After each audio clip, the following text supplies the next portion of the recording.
that magic starts to fail. And so then in the 100 years between their death and then when Tumen is officially abandoned, people are just leaving because there's no water. Yeah, there's a water crisis. Okay, yes. yeah. I was like, well, I really expected that to be spicier, but okay, I guess like lack of water makes sense. I'm sorry, basic economics isn't spicy enough for you? Look, when you say a city is abandoned, I'm like, what happened? Oh, they ran out of water. Valid.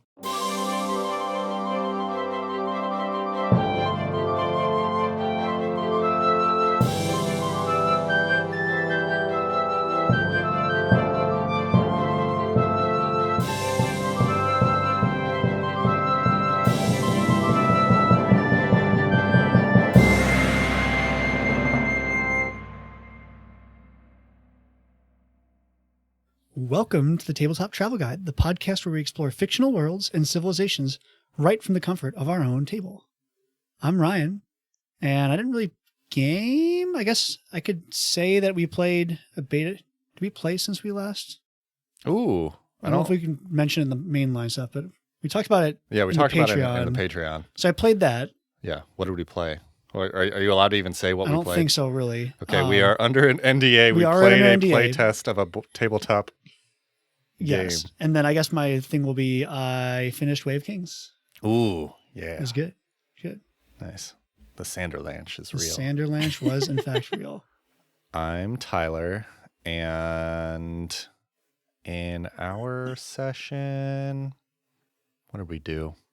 I'm Sam, and I let them veer off in 10 different directions so that we didn't have to get to the combat. Yeah, that's right. Nice. We have one person whose job really sucks right now, and so she has to be virtual a lot because work is making her sad. Mm-hmm. But it really sucks for combat to be virtual, so she asked. Well, and one of the other members couldn't be there because he was on vacation, and I didn't want to we're right about to hit the end of a chapter, and I wanted everybody to be there for the end of the chapter. So like they had like a little bit of role play, and then they were going to hit a combat, and I was like, we are going to drag out this role play section as long as so many possible. asides, and Andy got so mad. And I was like, Andy, it's fine. Like literally we could be done in like 15 minutes if you guys were on track. So don't be on track. It's fine. We just kept talking about random stuff. It was good. We are excited. We are going to teach my niece how to play Pathfinder this weekend. Oh, how old? 13. Okay, yeah. Yeah, she should do okay. Yeah, she's pumped. I think she'll be fine. She's a big Stranger Things person. Oh, so, okay, yeah. So she's like aware of the concept. Aware. Oh, yeah. I need to get her to email me back. She never picked a class. Maybe Ranger. I think she's going to go Fighter Barkeep. Fighter Barkeep. But yeah. Good. As a reminder, you can join us on Discord. I responded to a post yesterday about maps. Oh. I've just been really busy at work, and it's like really hard. Ryan's been super busy at work, but somebody was talking about the Mercator map projections, and Ryan came in. It's like I've been summoned by the maps. So I try. Tyler's really good. Sam is there. I occasionally will pop in when something interests me. Somebody, the last time Sam popped in, they're like, I got a response from Sam. I feel so special. The claw. I'm like a ghost. She's a lurker. She's a lurker. That's okay. But you can head to our Patreon page, join as a free member, and there's a link to the Discord on there. Come on over, chat about it. I think Tyler will record a separate Patreon update. Yeah. Coming up soon. Yeah. Long story short, I have updated our Patreon. We're going to start getting back into Patreon stuff. We've done cutting room floor things, which does we talk just gonna shoot the shit during pre-show, some things that are cut from the mid-show. Mm-hmm. We're also gonna do tales from the guides. We're gonna do some reaction stuff. So go to our Patreon. The thing we're doing is at this point, to make it easy, all tiers have the same content, except there's a $1 support tier, but we have 3, 6, and 10. They all are going to get the same content. So however much you want to support us, you're welcome to support at your leisure. You will not be missing out on anything. I can't believe you didn't do 369. 369. Damn, that would have been good. That's Damn, okay. our podcast fine. Damn. Hey. I'll see myself out. No, we're good. Well, so looking at the notes, I don't think we misspoke anything from last episode. I don't see anything. I didn't see any people in the Discord telling us that we were dumb. I don't think anybody were coming at us. Yeah. So I think generally we're good to pivot straight to Sam. Yeah. who's going to talk about Osirion. Whoop, whoop. No, actually, I prepared something completely different. Oh my I mean, gosh. that's fine. Pivot. That's fine. I'm kidding. No, we're talking about Osirion.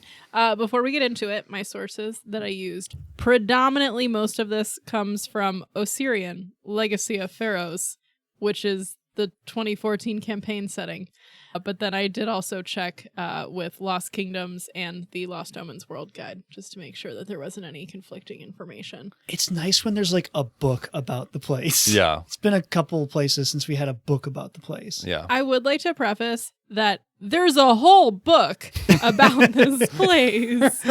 So I tried to get the narrative, but there's so much that I could not cram in here. But literally, we could probably spend 3 whole episodes just talking about all of the random stuff.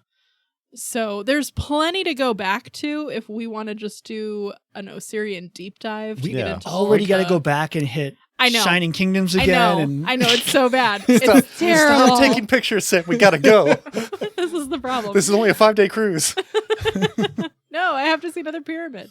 But yeah, so we're going to walk through it. There's a ton that we're not going to talk about.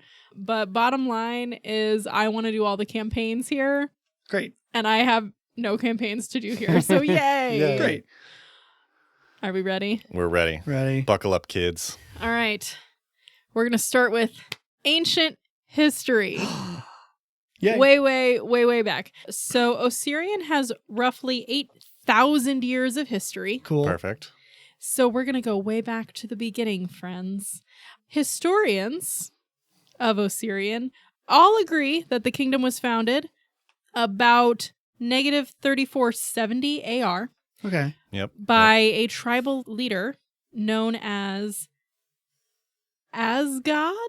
Osgod. Osgod? I don't know. Azghaad. Osgod? Asgard? Osgod. Osgod. Asgard, sure. Okay.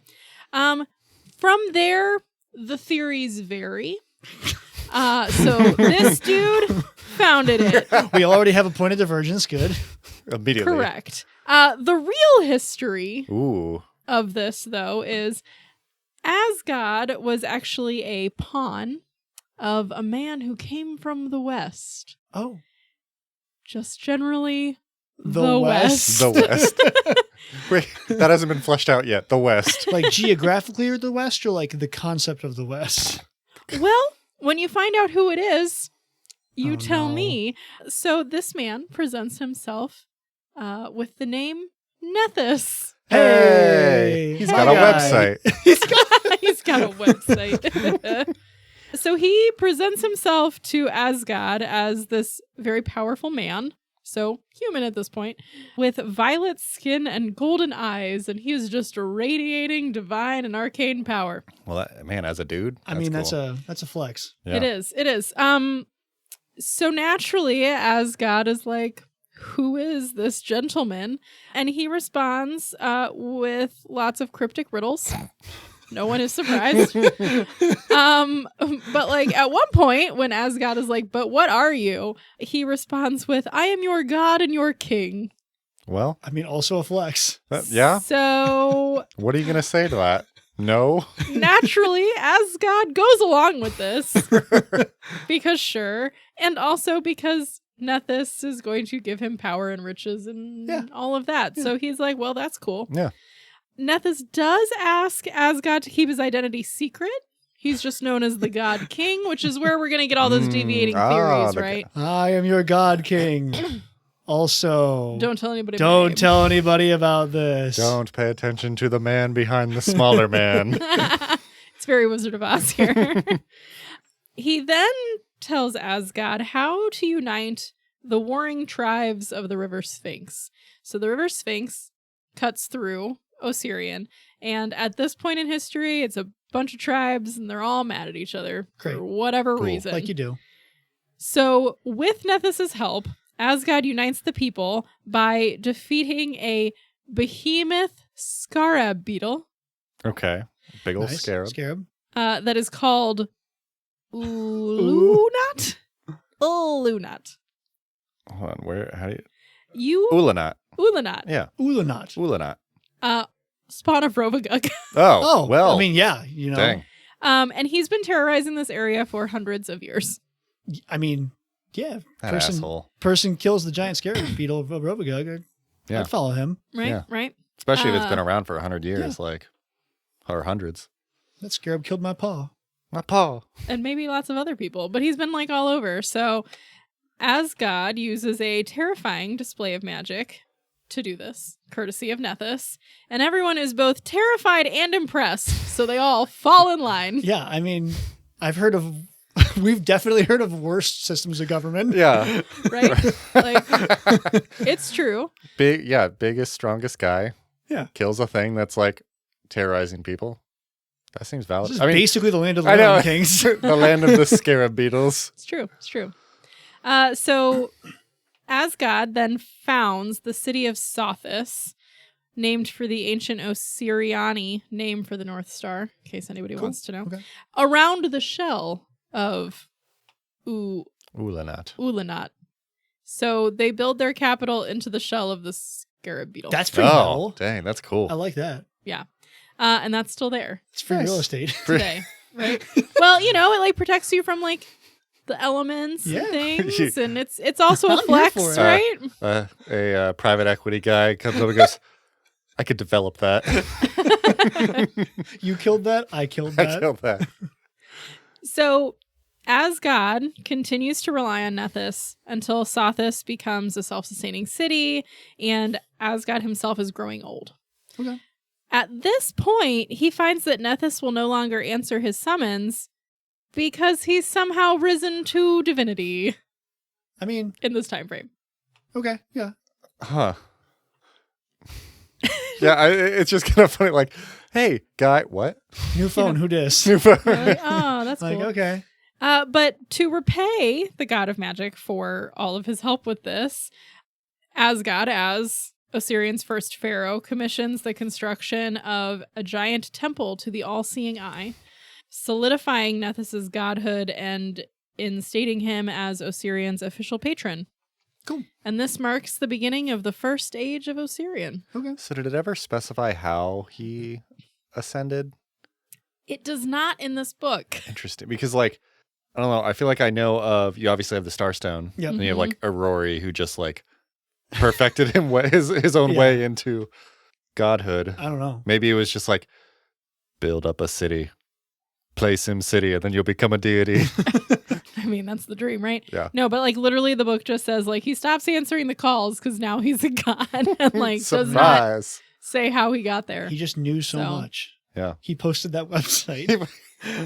He became an all-seeing web developer. There you go.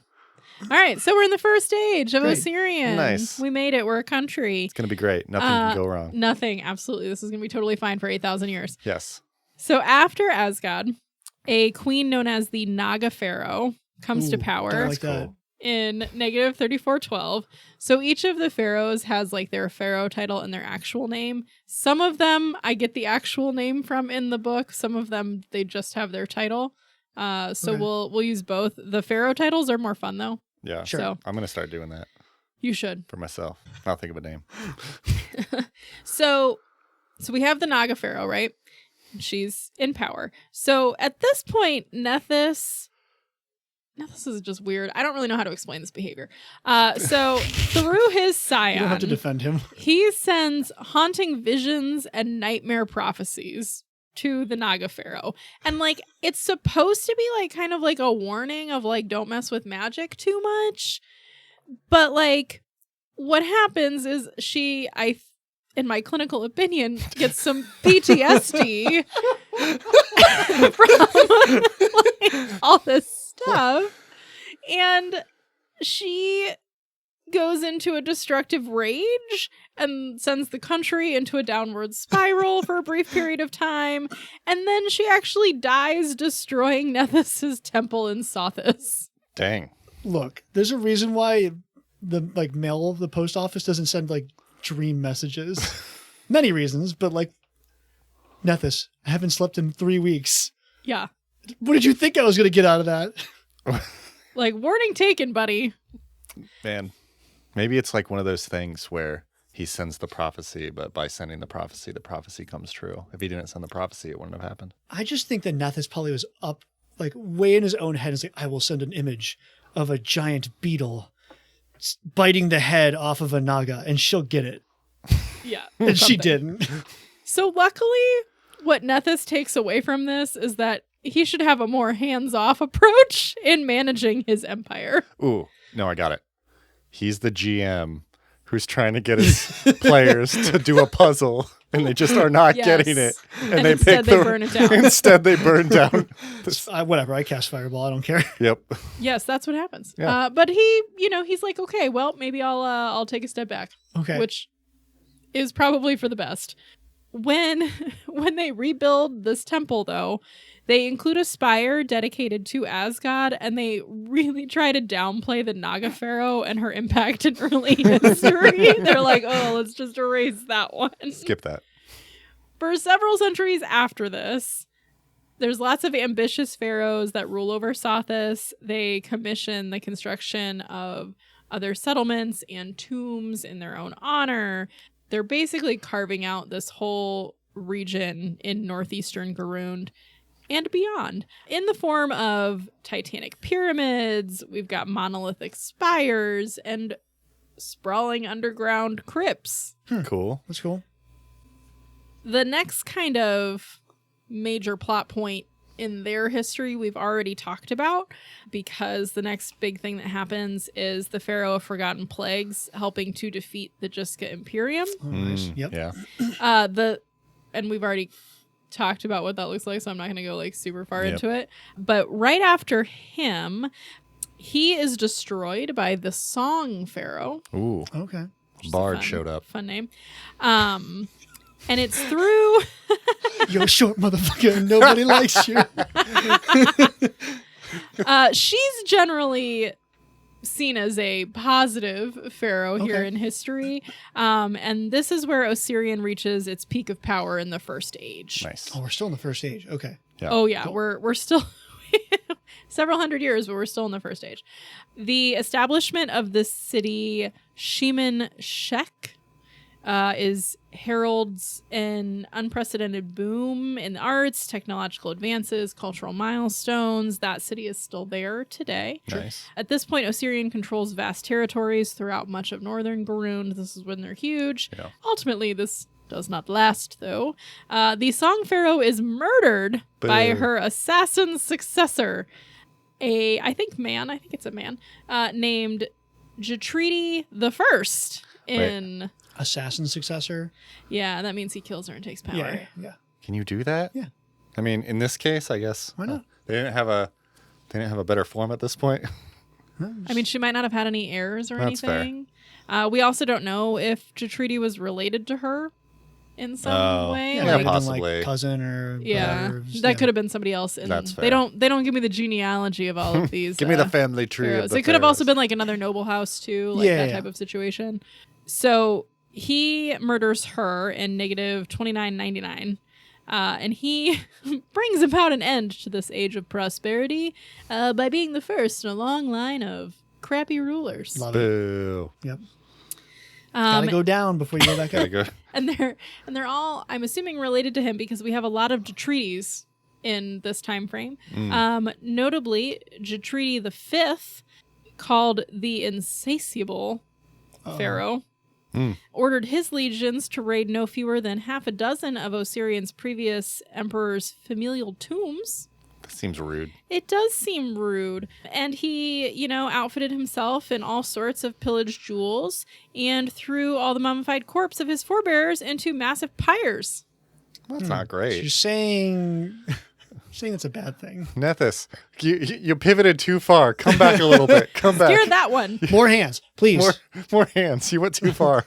So historians believe that it was because of these actions that some of the first vengeful spirits of Osirion's deceased god kings started waking up because they were so mad about this horrible ruling that was happening in the country. Yeah. That totally makes sense. I would yeah. come back as a vengeful spirit. Yeah. Yeah, so unfortunately, this does not have the impact on the rulers that you would hope it would. knowledge that their forefathers might be watching them as, creepy undead mummies and angry spirits did not prevent them from continuing to be crappy pharaohs. Boo. Instead, it only inspired more of a fatalistic ideology and made them think so much more about their roles in the afterlife, even more so than their existences on the material plane. And they became super obsessed with the idea of life after death. I can't wait to be a shithead dad like you, Dad. I could do this forever. Yeah, it's not great. Huh. So other kind of notable things from the first stage, because we're kind of petering towards the end of the first stage, we do get the founding of the cities of Tatra, Ipek, Tifu, and Wati, which are all cities that still exist now. So those are all founded in this age. Cool. We'll talk a little bit more about this pharaoh later, but there is a pharaoh of blades. Ooh. Oh. That's the one that completes the construction of Ipek, and we'll talk a little bit about Ipek later. And then other notable pharaohs from this time frame, we have the pharaoh of no rain, also known as the incorruptible pharaoh. He rules for 400 years because he's a lich. Oh, okay. I mean, yeah, great. Speaking of obsessed with life after death. Also, ironic name, incorruptible, also a lich. I'm like, which one came first? Was he like incorruptible when he was like alive, and then did become the pharaoh? Maybe of no he rain was when such an became lich? honorable lich that they're like, well, damn, He's just that good. he's incorruptible, even as a corrupt lich. There you go. Who knows? So yeah, that's all the fun things from the first age. Okay. Cool. We're gonna move into the second age of Osirion, also called the Age of the Black Sphinx. How many ages do we have? 3. Okay. Okay. So we're Well, We're through the first act. there's 3, but there's like a 2.5. okay. So we're in the rising action now. 3 acts of a book. We're out of I mean, I exposition. think each one has a rise and a fall, because I would say first Yes. stage like peaked and then went back down. Peaked at the So- song pharaoh, ended at the lich guy. Yeah, at the lich guy. Yep. So we're gonna do second age and see who will screw this one up. Okay. Yeah. Okay. So moving into the 15th century prior to the founding of Absalom Jeez. is man. where Oh, we dang. are in Okay. time. Okay. I know. 8,000 years of history, Yeah. guys. So Osirion at this point is in a rough state. The people are split into 4 separate factions, each aligned with one of the 4 dynasties that is trying to rule over the region. Yeah, that makes sense. Yeah. So we're getting really close to civil war when those rulers of those 4 dynasties strike a deal. Ooh. And they come together to jointly rule Osirion as the 4 pharaohs of Ascension. Okay. That's a cool name. And a good band. That is a good band. It does sound like a rock band, I think. The 4 That would pharaohs be of a Ascension. Quadumvirate? Like in the triumvirate, the like triumvirate's a quadumvirate. 3. Quadumvirate? The book did not use that word, so whatever you guys want to call it, Okay. I will go with. Quadumvirate. Quadumvirate. Quadumvirate. We know that's wrong, but it sounds funny.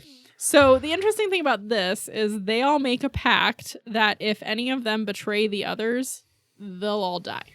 Oh. Oh, it's like a ruling suicide pact. Yeah. It is a little bit, but that keeps everybody in line. Yeah, That's true. Okay. So- Does that pass down, or is it just those 4 people? It's just those 4 people. Okay. And like a pact stone is referenced Okay. that is hidden Mm. away in a pyramid that's now a ruin somewhere. Cool. So under the rule of those 4, the empire flourishes again. Woo. Among their accomplishments, we get the founding of Tumen, which becomes the new capital. We talked a little bit about that Briefly, yes. Mhm. off the beaten path. So that's closer to the Scorpion Coast, so closer to the eastern side, but it's still inland. Okay. Okay. But a little bit more to the east than where Sothis is. They also, their rule is responsible for the destruction of the Tekratanan League. That's Okay. one of them. The downfall of the 4 pharaohs happens in negative 1431, and this brings about the end of the Second Age. And once again, we have an era of decline with some self-righteous and incompetent pharaohs. Did it say how they died? Did one of them try to betray? No, they die together.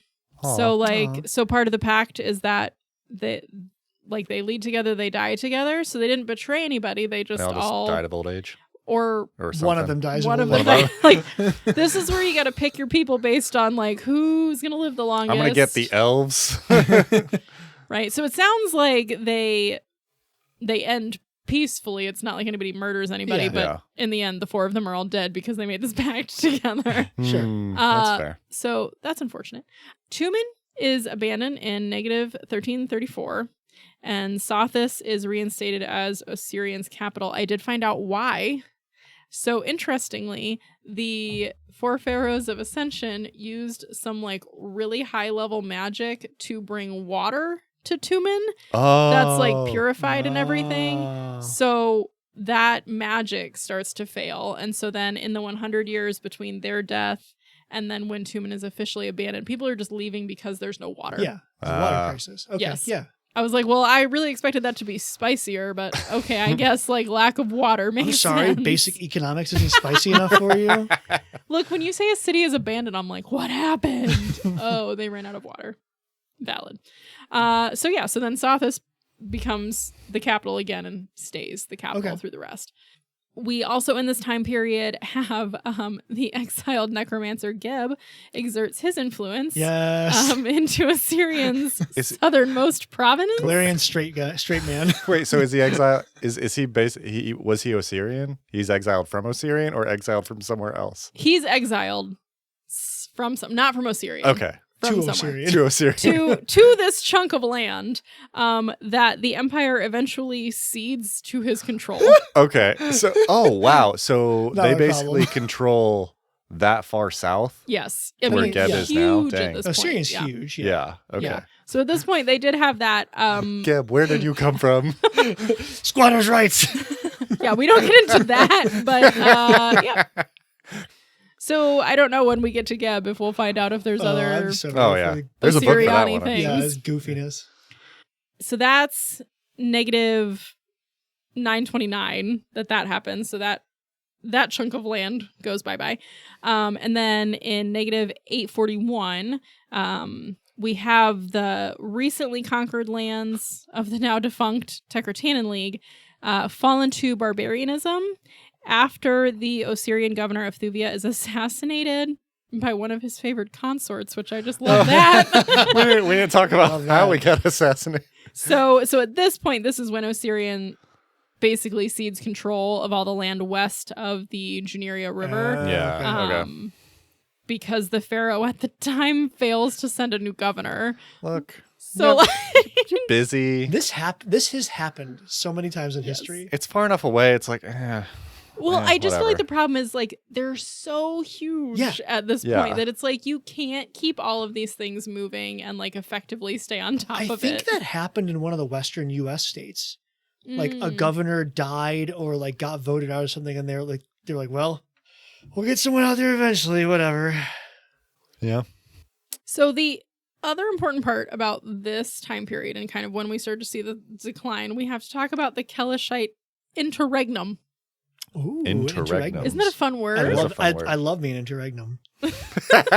Can you define interregnum, Ryan? It is a a wild change of government that's a short transitory government that's totally opposite of what the normal government is. Oh my gosh, what a great Can definition. you use it in a sentence? When Lafayette helped take the control of the French government from the monarchs, that was a little bit of a democratic interregnum. Ooh. Dang. Look at that. Learning something new today. I like it. I think. Okay, so we are jumping forward to 1532. We're in Okay. the positive numbers now, Okay, guys. cool. So we've declined through all the negatives and now we're into the positives. Okay. Still declining. It's fine. Okay. So in 1532, Osirion doesn't have a great time when some Khadiran operatives see an opportunity to establish their ruling empire in this nation that's Love falling me a apart. good interregnum. Love me. So they infiltrate Osirion and overthrow the ruling pharaoh Menendez the 26th. Dang. Oof, no one wants to be the 26th of anything. He doesn't even get a fun name, guys. Aw. Like, that's so sad. Also Pharaoh. Right. So that they establish the first of what becomes a very long line of foreign rulers in Osirion.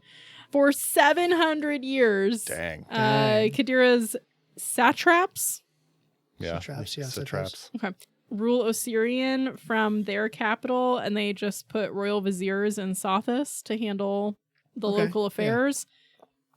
We do see a huge migration of Kelishites into Osirion at this point, though, Yeah, which makes then sense. like feeds into like the diverse cultural backgrounds that we'll see in modern day. They bring with them their worship of Sarenrae, Ooh. Okay. Nice. which also that stays. She has a foothold in this country, Yeah. which just Yeah. continues to grow Okay. from this point. Ironically, it's a member of the religion of Sarenrae who ultimately brings about the fall of the Kadiran rulers. Awkward. Right? So, a militant Sarenrae sect called the Cult of the Dawnflower kills the ruling satrap in 2253, and they replace him with a local sultan and proclaim Osirion to be an independent Kelishite kingdom. Oh, okay. So slightly like we're Yeah, not okay. quite. I declare technicality. Yeah, I mean, okay, yeah. So the new nation in quotes here does little to suppress like the native Garundi population. Sure. So like they're not. I don't know. It's weird because it's like, oh hey, this is our new Kelishite nation, but they're not like actively oppressing the Osiriani people that have been here. Yeah. So we start to see a meld culturally here. And then kind of fast forward again, we're going to move into the Third Age, where we see the next change of what government looks like here. That feels very Greek rule of Egypt. Yeah. Mm-hmm. Okay. Yeah. Yeah, very similar. Yeah. Okay. So fast forward to 4606. Hey. Hey. And What's we fast up? forwarded a good amount. We did. We did. I know, right? we fast forward like 2000 years. Fast forwarding. No. Stop. Here we go. Yes. So 4606. Bye Aerodin. Hashtag never forget. Yep. Lots of natural disasters. Panic in the Inner Sea. Also a good band name. Panic in the Inner Sea. That's our like Panic at the Disco Yeah. equivalent here. Panic at theaters. I like it. So Osirion not immune to all of like the Sure. crazy stuff happening. Sure. So they get terrible storms along the coast.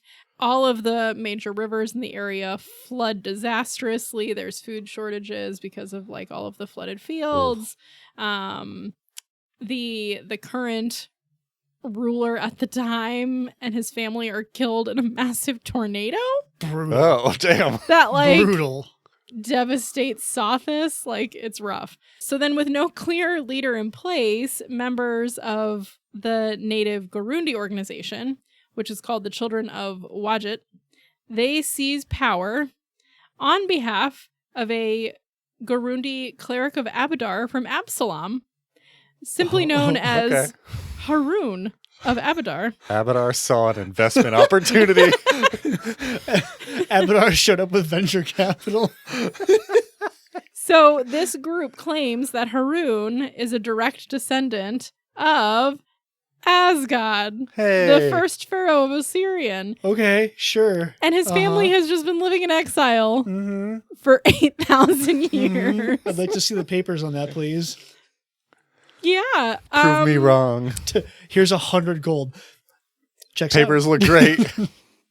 So the Kelishite government and army are still a hot mess because of all of the disasters that have been happening. The tornadoes The and floods. Tornadoes, flooding, all the fun stuff, right? So they're not really in a position to do a whole lot when Haroun steps off of the ship in the port of Tatra in 4608, and he's greeted by all of the excited Osirians who are eager for any type of stability. So basically, he shows up on a ship, and the entire populace is like, yeah, dude, rule us. And the Kelishites are like, well, shit. Oh, man.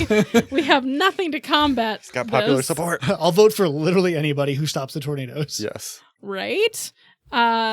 So there's lots of protests across all the cities in Osirion, demanding that the Kelishite government abdicate, dissolve.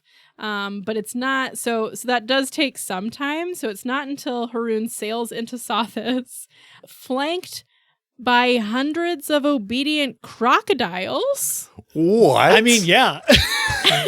Yeah, obviously. And a large contingent of Garundi soldiers. Where I did mean, he that- get all these crocodiles? I'll vote for him. I'll put Look, it out it's there. divine favor, okay? That's Look, if fair. any U.S. politician Sure. marched out of the Mississippi River with hundreds of crocodiles at his beck and toe, I'd vote for him. Crocodiles would not be the American Alligators. animal, Alligators. What? though. Would it be alligators too? Like, I mean, what? I feel like it would be If- turkeys. Like, long live Ben Franklin. No, Let it be if a a- flock of turkeys. These are less if a imposing, politician came out of the Florida swampy Everglades with a bunch of alligators in tow, No, that we would call just him be, Swamp President. that would be another Florida Man article. Florida man. Florida man ascends to the presidency in the backs of 200 alligators. Is it bad that I'm like, gosh, I wish that was our government? That sounds so much better. It So- sounds organized. So much nicer than our current government. It really shows a dedication to wildlife. Yeah. Yeah, conservationism. So he shows up with all of his crocodiles and soldiers, and the Kelishites are like, well, all right, buddy, we're out. You're not going to say no to that. You really had me in the first half, but I'm good. So Haroon takes the name Kemet the First. Okay. At his coronation, he quickly restores order throughout the land, and he becomes the first Osirian pharaoh to sit in the throne in over 3,000 years. Cool. Nice. So Kemet, number one, who became known as the Fourth Bringer, is a pretty solid ruler. Yeah. Great. He's pretty wise. He restores a lot of the monuments that were defaced or destroyed under Kelishite rule. He's bringing back pride in the country and culture.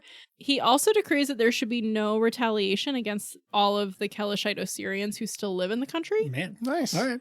and allows many of the bureaucrats and the other officials from the former government to retain their positions. Oh, Maybe Abadar had a good idea. maybe Avatar. He's pretty chill. Dang, Avatar. He does also make secret pacts with the various elemental clans of the desert and makes bargains with other powerful beings from the great beyond to restore stability. Look, man. I An mean- army of crocodiles can only do so much. You need some planar entities. I mean, in there as I well. just assume there's some planar shenanigans. Oh, Like, yeah. Yeah, that's Yeah. fine. Yeah. We'll talk a little bit more about the planar shenanigans. But so now Osirion is ruled by Kemet's grandson, Kemet the Third, who okay. was known as the Ruby Prince. That's He also ascended to the throne in 4678. Okay, so that's like maybe 50 years ago. Yeah, That's not that long. Yeah. yeah. 40 okay. years. Yeah. Apparently, Kemet II, his dad was kind of meh and didn't really do a lot of great things, but everyone's really excited about Kemet III. Nice. So good for him. His ambitions for Osirion's continued growth and expansion required a new influx of capital. So he opened the borders and basically was like, hey, foreign adventurers and explorers, like, you are welcome to come see our ruins, to see what you find. We're just going to take a cut of anything that you pull out. That's fair. I mean, it's better than whatever the other guy did of Just just throw the it on the fire. insatiable. Right. So essentially, he's opened the area up to adventurers and explorers to really come in and do the exploring, but Okay. under their terms and in a way that benefits the country. So that's the history. Okay. Okay. Very cool. And we're present day. I do want to mention there is a significant amount of the history that also revolves around slavery, and I did not get super far into it. there's so many different like threads of history in it. So if anyone is listening is like, I can't believe you didn't talk about that. There's just so much, and I'm going to give everybody the high level, but there is a lot of that in the history if you want to go read about it yourself. So on to modern day. Modern day. So modern day, we're going to talk about the areas of Osirion, so what exists currently, and the places that you might go while you're here. So general geography. So we know that we are in Northeast Garund. Mm-hmm. Correct. So we're going to think about the territory of Osirion based on the rivers that cut through it. Okay. So our main river is the River Sphinx. You can think about this as like the Nile equivalent, Sure. in the same way that it cuts from the inner sea straight through the country, Cool. just like the Nile does for the, Mediterranean. The Sphinx is fed into by two rivers called the Crook and the Asp. Okay. They are in the southern part of the country, and they're like, what is it, spring waters? Their origin points are in the mountains and come down. Well, the Nile's like that too, right? Isn't there like a white Nile and a black Nile or something? I don't recall. Yeah, I think there's multiple tributaries for the Nile. Yeah. So that's the southern part of the country. And then on the western border, we have the Juneria River, and that's the one that Thuvia is going to be the other side of it.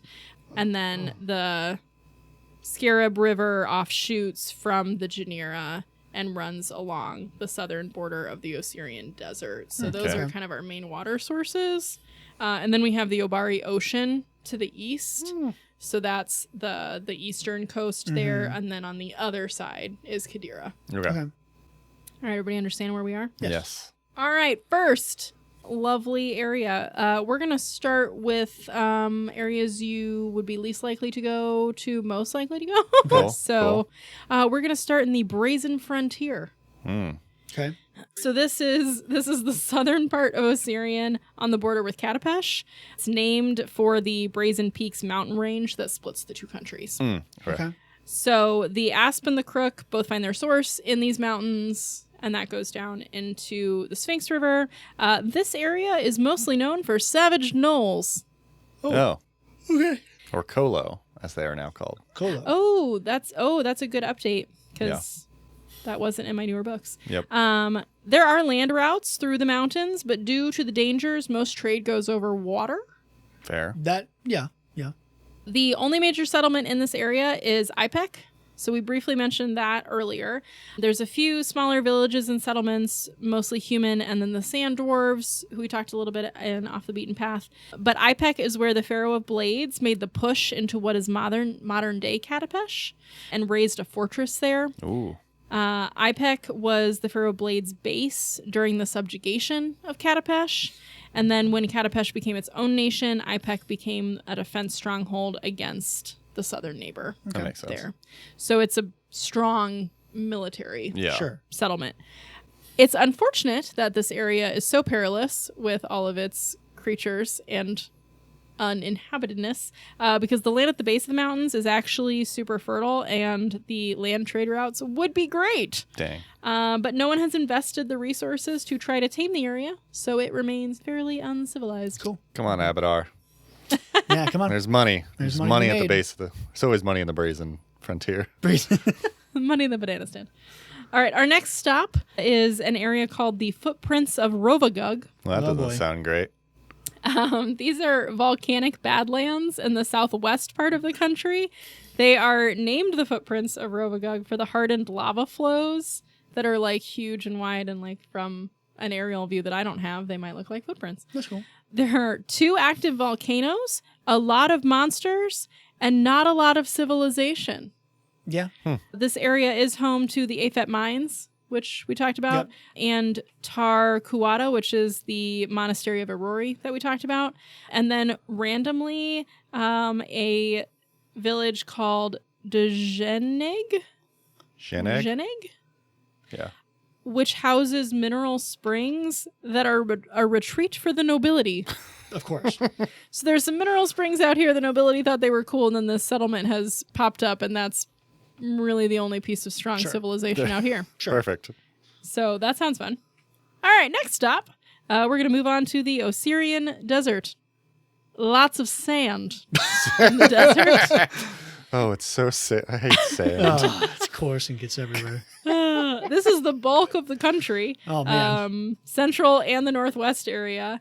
Over the centuries, many tombs, monuments, and places of power were built here when the country was in a time of prosperity. So those pharaohs were like, yes, I have money to spend. Let me build a pyramid or a monument or whatever. And now all those places are open to explorers, courtesy of the Ruby Prince. Ruins for days. Ruins for days. The major kind of hub that we're going to find here is the trade city of Ito, where most of the roads that go through the desert converge. All roads lead to Ito. Pretty much. If you're adventuring in the desert, you'll stop in Ito. Ito was built into a crater in the desert, so it's flanked by like cliffs that are around it, and then there are hidden springs in those cliffs that sustain the town. That's cool. So it does have a water source. Obviously, they have to be Probably careful. get some like wind protection. And, Yeah. So that's cool. it's not a terrible place to be if you're in the middle of the desert. Yeah. The other point of interest here in the desert is Shimen Shek, which we talked about was one of the oldest cities in Osirion. This was the one that was built by the Song Pharaoh as a pleasure destination. It's beautiful and bougie. There's the largest temple to Sarenrae outside of Sothis here, and the economy is based on entertainment. Oh, okay. Quote unquote entertainment or just general entertainment? I think general entertainment, like it's like high end, Okay. like classy Vegas. Okay. So maybe like Vegas in the 50s. Was it classier then? I don't know. It was pretty mobby then, wasn't it? Might have made it classier though. Maybe. Maybe like Monte Carlo. Maybe that's more the vibe. Maybe. I don't know. Anyway, whatever. So yeah, those are your two city points of interest here in the desert. Okay. There you go. On to our western coast, we are headed to the Scorpion coast. I'm sorry, the eastern coast. Yes. I don't know which direction. The Probably western is not a coast western is coast. Thuvia. Wrong direction. Eastern coast on the Obari Ocean. The Scorpion coast is sand dunes, treacherous topography, salty badlands, lots of ruined monuments, and elemental clans that hang out in the underdunes. And this is Underdunes. more likely for us to stay than the last place? It has more civilization Okay. and more exploring places. It just really depends on what you're looking for. Okay. So one of the towns that's notable here is El Shalad, which was originally a slave camp for some of the slaves that built Tumen. Currently, the city is split politically between those loyal to Osirion and those who are loyal to the Kelish, because it was when Osirion was under Qadiran rule that the city flourished. So this is like your main port hub Okay. on the coast here. Notably, this is where Tumen is. So obviously Tumen was great when the four pharaohs of Ascension were running it, and then they ran out of water and then everybody left. The city was divided into 4 different districts, one of them for each of those 4 rulers. Okay. Yeah. So interestingly, because of all the shifting sands and things here, Tumen becomes covered and uncovered depending on what is happening with the weather.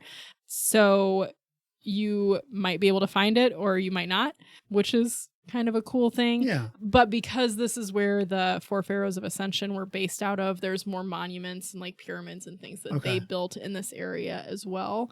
So it's more habitable than maybe some of the other areas.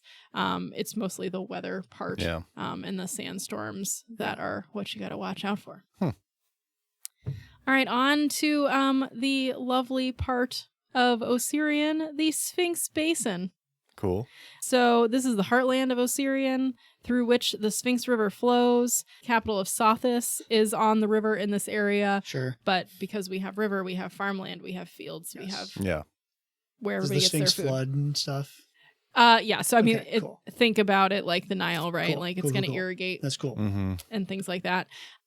Notable things in this area are random and ones that I found interesting because, again, there's tons of things in each of these areas. But you can find the prison barge of Aptua, which was created to hold Lord Garaxus, Garaxus? Garaxus, who claimed that no prison could hold him because of his friendship with spirits of the earth.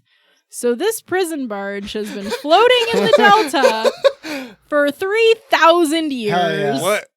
Hell yeah. Bluff called. And presumably Lord Garaxus is still on board. Other particularly... Presumably dead. I don't know. They do not explain this man. All it says is that he is a Shitan Lord. I don't know what that is. I'm best friends with the earth. All right, smart Alec. Like, I have to assume he's some sort of Oh, they're elemental. genies. Oh, okay. Oh, that would make sense. That makes more makes sense. I was Yeah. like, no context? Nothing? Just that he's- Shaitan. Okay. Shaitan are genies from the elemental plane of Earth. Okay, so I was right. I was like, I It's figured he's even elemental. bigger flex. Yeah. Imprisoning an earth genie on the ocean, on the water. Dang. I love that.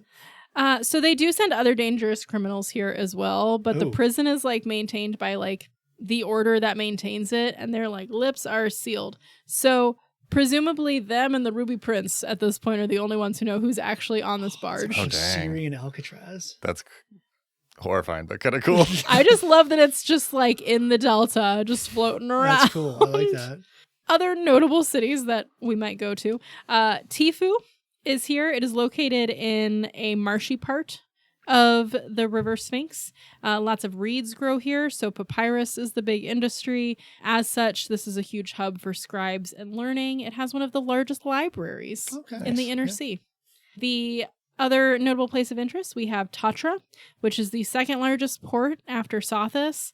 It has 3 harbors. Ooh. Oh. And the economy is built on shopping and trade. Cool. It's a main destination for ships who don't want to travel all the way down the Sphinx to reach the capital.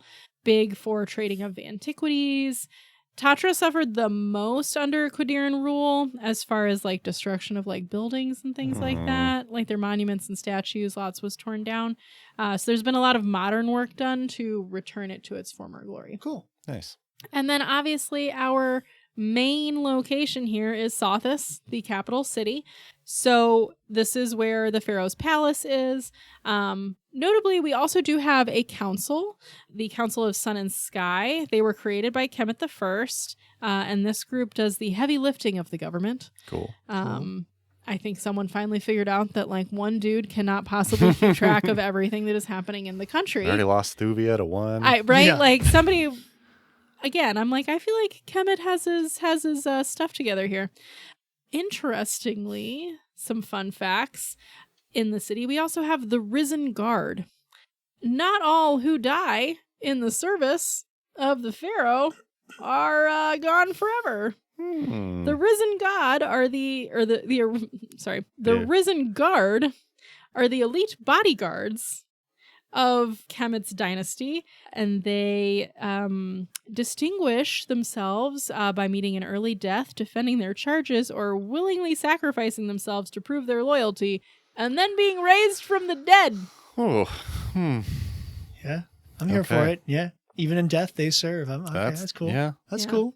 So each newly resurrected Risen Guard is expected to forswear all of their outside connections and allegiances. Yeah. And often they will just take a new name at that I mean, point. it's cool It's that kind of cool. I mean, it's cool that they're not like mindless undead. They're Yeah. like, Mhm. what up? I'm back. It's like you work for me now. Yeah. Other fun things that we have here in Sothis, we do have an Assassin's Guild called course. the Midnight Scarabs, and a Thieves Guild called the Wind Serpents, Ooh. if you want to get in some fun stuff there. We have the Sand-Swept Hall. This used to be a prison that fell into disuse during the Kelishite occupation and is now the Pathfinder Lodge. Hey. That feels right. And the Pathfinder's like, wow, this is such a secure building. Excellent. And then, of course, we also have giant temples to Pharasma, Nethys, and Sarenrae. Cool. Okay. And lots of other cool stuff, but again, there's too much stuff to talk about. So that is your super high level Osirion adventure. Nice. I liked it. It's like Egypt tinged, but not copy paste. I like Yeah. it. Yeah. It was more different than what I thought it Yeah. was going to be as I started to go through it. I was like, is this going to be exactly Yeah. the same? Because the meme map is like Egypt. Yes. Yeah. But there's a Literally lot- Egypt. Yeah, but there's a lot more there. I really like it. Yeah. So while that's really we're cool. using Pharaoh terminology and things like that, they did a lot to flesh it out and make it more than just like a one note kind of thing. Nice. Very good. Well, thank you, Sam. And we'll take a quick break. When we get back, Tyler has a campaign and I have a character. And we're back. Yeah. So, campaign. I was kind of thinking about this today, like, what might I do?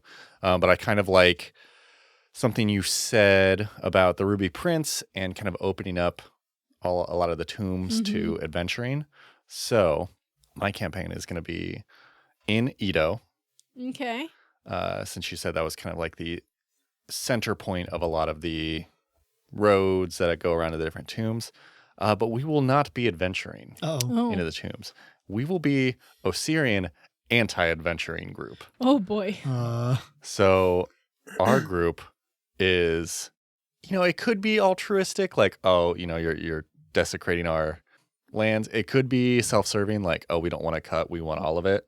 Okay. But you would basically have your base in Edo and then pick which tombs. Like you hear about adventurers going to certain tombs and you would intercept those adventurers in some form. Oh, we're kind of like the law. Yeah. Like you go to those tombs and you either stop them from stealing, or if you want to take your own cut, you take them out at the end. So you could probably do different ways. It's like depending on the tomb, you could have different types of dungeons. You could be get there early and set traps. Yeah, you could prep for them to get there. Yeah, you could prep for them to get there. You can hit them on the way out. Yeah, I just I imagine it being kind of like a hex map, like a hex crawl map where you have Edo in the middle, all the roads, and then you have all the map of the different tombs, and it's like, oh, well, this tomb is this pharaoh and has a ton of gold, but is also already very dangerous. Do we want to try that? Or we see this, it's like you kind of base the level of where you're at. So you could tackle more difficult tombs, but you might higher danger levels. Yeah. Oh. Did you see any playthroughs of the recent superhero game? Dispatching superheroes to it almost feels sort of like that. Oh, Dispatch? Yeah. No. Dispatch. Yeah. Hey, it's in the name. This game where you dispatch things? I have not seen that, but yeah. It sounds a little bit like that. Like you're going around and. Yeah. It could be kind of like a sandboxy game. Yeah. Yeah. Maybe you can you can have some base building, different types of, you could focus on different ways if you want to go down the route of, intrigue and traps, or the route of stealing, robbing caravans. You can go banditry. Okay. But I feel like a lot of different types of characters could be interested in this. It's you have some that are oh no, Osirion needs to stay pristine. The spiritual, we don't want to piss off more angry emperors. Stop robbing their tombs. Yeah. And some who just I want money. Okay. I can work with this. Okay. So I had the idea for and Sam, you called it the Brazen Frontier. Mm-hmm. So a druid of the Brazen Frontier who kind of traveled around, probably a middle to later age druid. Strict follower of Nethys, though. Okay. And I think I'd end up there because he or she, we'll say she, female of druid, she was very frustrated about the desecration of holy sites to Nethys. And then kind of got looped into the larger structure of protecting all the different monuments. I did want her to not like Kemet III. Ooh, okay. Very openly, maybe having a grudge against Kemet II and just isn't sold on Kemet III.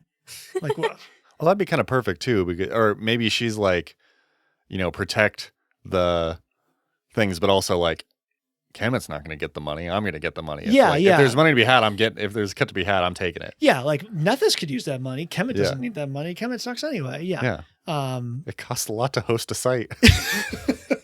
Those server costs. I would just like to clarify, as a Kemet stan, the money goes back to the country, guys. This is how economy works. Yeah, but they were running out of money to maintain things. Yeah, but it's fine. But what about the zealots? Don't know that. Yeah, I can't believe you're dragging on my guy. What about I'm not dragging on your guy. Those server costs aren't going to pay themselves. But what about Nethys? What are you doing about this, Nethys? Sir? Nethys, send me a sign. I don't do that anymore. I learned my lesson. It's a long story. It's a push notification on your web browser. You have ad block on. Yeah, I don't know exactly what druid shenanigans you can get up with, but I also liked the idea of, I feel like all of our druids are always generic, like woodlandy druids. Like Yeah. they always have like a bear or a wolf. He's like, oh, like I have scorpion form. I thought you were going to say, Ooh. I have a camel. I mean, camel's probably pretty useful. Yeah. I think there's a lot of desert creatures that Yeah. we have not Yeah. tapped into that we could. Yeah, like I don't think we've ever had like a desert druid in our Yeah. group. So like the idea of like I don't think we ever had a man, desert campaign, so that's probably why. Have we not had a desert campaign? Oh, no, we have. It was Charles's. yeah, we were like all over the desert. We just didn't yeah. have any druids. No, Well, I yeah, was because just the a- problem was because we all came from the underground and lived in a cave That's and we're true. mushrooms. That's right. We were all mushroom eaters Or a puppet. or a puppet. That's fair. Yeah, yeah. So I think that works. I think that I works. think she I like can like that. hop into there. She can be invested, but also have like her own goals and her own side things. Like I think she'd always like given the choice between two. Like, oh, well, obviously we protect the temple to Nethys, or like a Nethys adjacent follower. Yeah. Obviously. Well, and the nice thing is that there are lots of sites that are already written out for you right. Yeah. in the Right. Osirion desert. So there's lots of places that you could go and put on that hex map. Nice. Yeah, she'll just always take an arbitrary stance of which one is closer to Nethys and make that her stance, and be really grumpy when we don't choose the right one.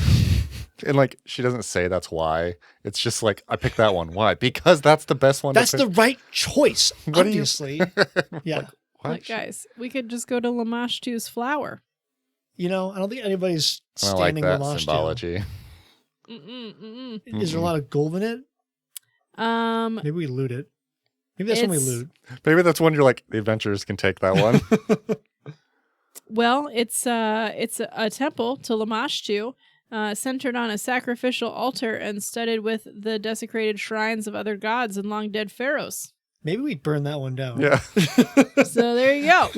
We intercept the adventurers. We're like, we're saving you money. And we're just like, saving you time to just Burn light it it. down. Or like maybe you get a false rumor of what you think is like the temple, and then you get there like, this is Lamashtu. We'll help you. Ooh. We'll join up with you. That would to be raid kind of the interesting. temple. Yeah, like at some point you actually join you occasionally join a group of NPCs. That'd be cool. And then so obviously as a GM, there's two entrances, right? So then the players, you got to choose do you send the NPCs to the top entrance or the bottom entrance, and you get the opposite. And then depending on that choice, things happen. Dang. That's okay. That's a cool campaign. Yeah, this is good. We could also go. Everything's horrible here. We could go to the Sphinx head. The black Sphinx is buried up to its chin in the sands of the desert, and its interior is accessible by a recently discovered door at the top of its head. That's cool. Supposedly, this is the burial chambers of Menendez I, the Sky Pharaoh, Ooh, that's a cool name. who protected his treasure and his final resting place by removing all of the air from all but the entry chamber with powerful elemental magic. Anyone who explores beyond the Sphinx's head risks suffocation in a matter of minutes. Dang. That's pretty good defense. For That's you. pretty good defense. Fun. Yeah. I made my tomb space. I'm an automaton. There you Dang go. it. There's always one in every There's party. always one. Does this room require breathing? Nice. No, Chad. No, it doesn't. Cool. So All right. What do we rank this? What Rank are- it out of? I think we have to rank it out of Pharaohs. Pharaohs? Yeah. See, the problem with this is that I feel like it varies widely depending on where you are So- Sure. Yeah. and like what kind of adventure you It's want not to a have. 2. No. It's not a 10. No. I'm like, I was thinking like a 5 or a 6. Like maybe a 6. Yeah. Because like I feel like there are some places from a tourism perspective, from an adventuring perspective, it's like a, 8 or 9. But obviously we're talking about the tourism industry. Yeah, but for the tourism industry, if you stayed in the Sphinx Basin, then it's like a 9. But if you ended up at the footsteps of Rovagug, then it's a 2. So like, as long as you stayed where you're supposed to stay as a tourist, or I mean, you could go to like the mineral springs, even in the worst place, as long as you had good transport. I think that's the hard part too. Is like I think there are no day trips here. No. Yeah, you do have to plan this out, unless you are highly magical and just can pop wherever you Yeah. want. So would you say maybe like a 7? 6 or a 7. 6 or a 7? Somewhere in there, I think. I'd go 7 just because I like it. Okay. 7. I can be convinced. Yeah. 7 out of 10 I think pharaohs. I think the cool stuff outweighs the like danger Dangerous stuff stuff. that you could avoid. I mean, That's there's so much history. Yeah. Like, it's Yes. so much cool stuff from that Yeah, perspective. that's true. 8,000 years of 8,000 history. years. Yeah, that's like last time we were in Paris. Like, that's what I geeked out about. It's like it's all been here so long. Yeah. Like compared, super cool. just compared to the U.S. Yeah, Nice. Yeah. Okay, 7 out of 10 pharaohs. I think 7 that's out of fair. 10 pharaohs. All right. Well, thank you, Sam. I knew very little about Osirion. Yeah. And I feel I like feel like I- I thought I knew more. Yeah, I But I thought. didn't. Yeah, totally agree. I thought I knew more, and I definitely didn't. So thank you. I thought I knew different things and they were incorrect. So We all knew nothing. we all learned something new. And the more you know. Yes. Yeah. So reminder to join us on our Discord, linked in the show notes or on our website, or search us on Tabletop Travel Guide Podcast. Thank you to the listeners. We love getting the feedback. We love hearing about what we got wrong and discussing kind of the episode notes and what you guys think about stuff. The biggest thing you can always do is recommend someone rank us on Apple Podcasts or Spotify Podcasts and just share it along with people. Like, Yeah. as much as I will not tell my coworkers, it is nice when people share the podcast. Feel free to reach out to us at tabletoptravelguidepodcast@gmail.com or on the Instagram, Tabletop Travel Guide. At this point, it's a running joke. Tyler has it. I respond to it. Do people actually use it? I've had a few. Okay, cool. Yeah. Not for a while, but I've had a few people reach out Cool. to me. But yeah, the big place is Discord. Discord. We are reasonably active in the Yeah. Discord. You might be graced by Sam's presence on the Discord. You might be Who graced by Sam's knows? presence. Who knows? Yeah. And with that, thanks for listening. And until next time, safe travels.